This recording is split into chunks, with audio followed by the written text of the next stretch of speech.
आज आपण try again या कवितेचा आपण एक्सप्लेनेशन इन इंग्लिश आणि मराठीमध्ये पाहणार आहोत. Try again is a simple, thoughtful and moralizing poem created by the pen of British poet William Edward Hickson. In this poem, the poet tells us the importance of trying again in case we fail in doing something due to some adverse circumstances. He says that we should continue trying again till we succeed. I am not the best, but I am trying the best. Try again he British कवी William Edward Hickson यांच्या लेखणीने रचलेली एक साधी, वैचारिक आणि नैतिकता वाढवणारी कविता आहे. या कवितेत कवी आपल्याला काही प्रतिकूल परिस्थितीमुळे काही करण्यात अपयशी ठरल्यास पुन्हा प्रयत्न करण्याचे महत्त्व सांगतात.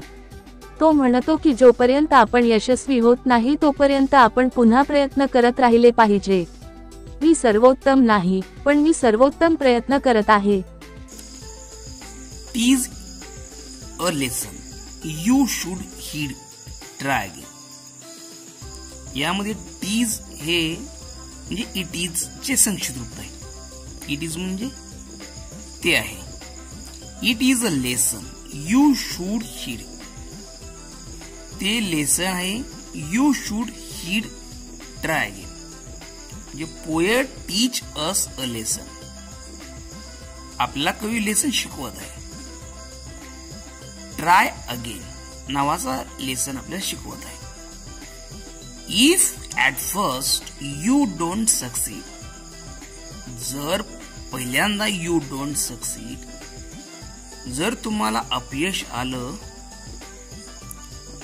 त्यावेळेस डोंट लूज हर्ट. त्यावेळेस try again. Then your courage should अपीअर.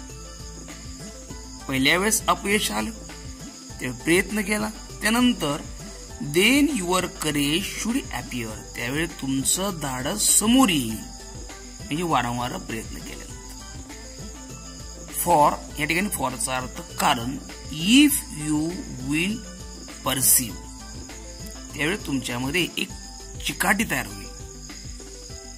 You will conquer, तुम्ही विजयी होता. नेव्हर फिअर, कधीही घाबरू नका. ट्राय अगेन, प्रयत्न करा. आता इंग्रजीमध्ये पाहूया.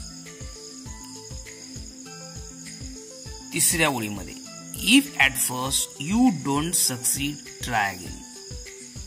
The speaker says if we fail in our first attempt,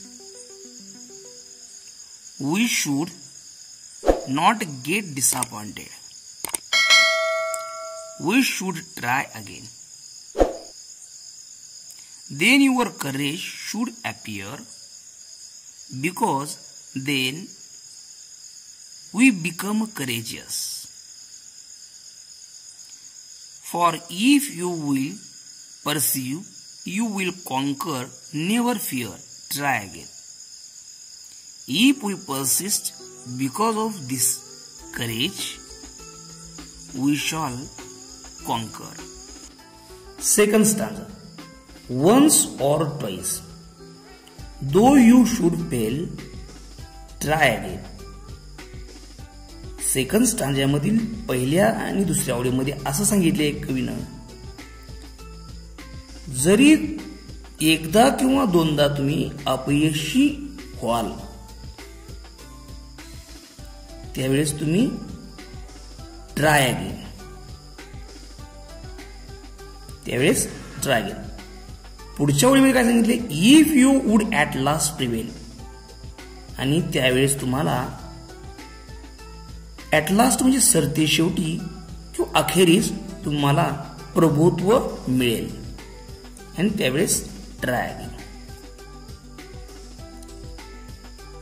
if we strive it is not disgrace.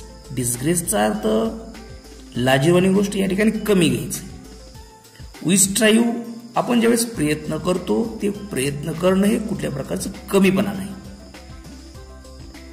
दो जरी we do not win the race. आपण ही शर्यत जर आपण हारलो असलो तरी what should we do in that case. आपण काय करायला हवे त्यासाठी कवीने सांगितले try again.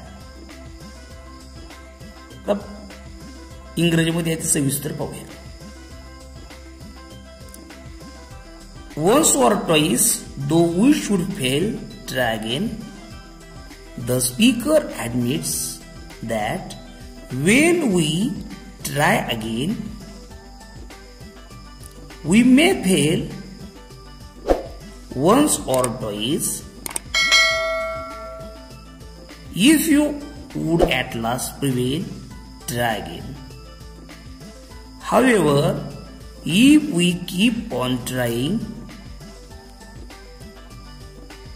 we shall succeed. If we strive, it is no disgrace, though we do not win the race. What should we do in that case? Try again. If we do not win a race, we should not give up trying again. What we need to do is to keep on working and disappointed and be persistent in striving. If you find your task is hard, try again. जर तुम्हाला तुमचं काम जर हे कष्टपूर्वक वाटलं असेल त्यावेळेस नाराज होऊ नका. त्यावेळेस try again. Time will bring you your reward.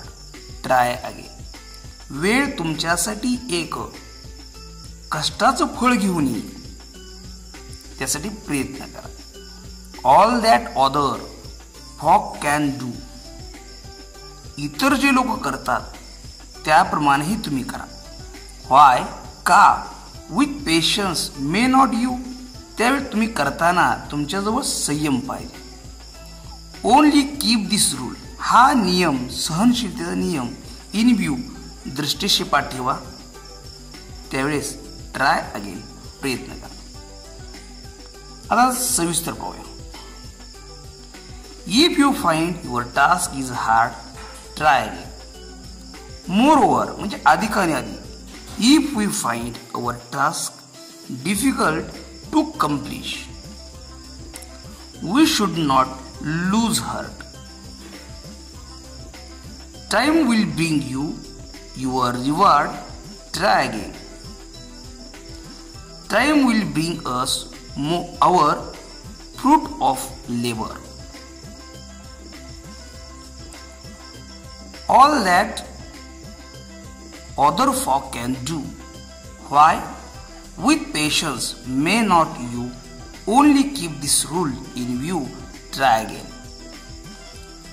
We can also do what other people can do, but it need patience.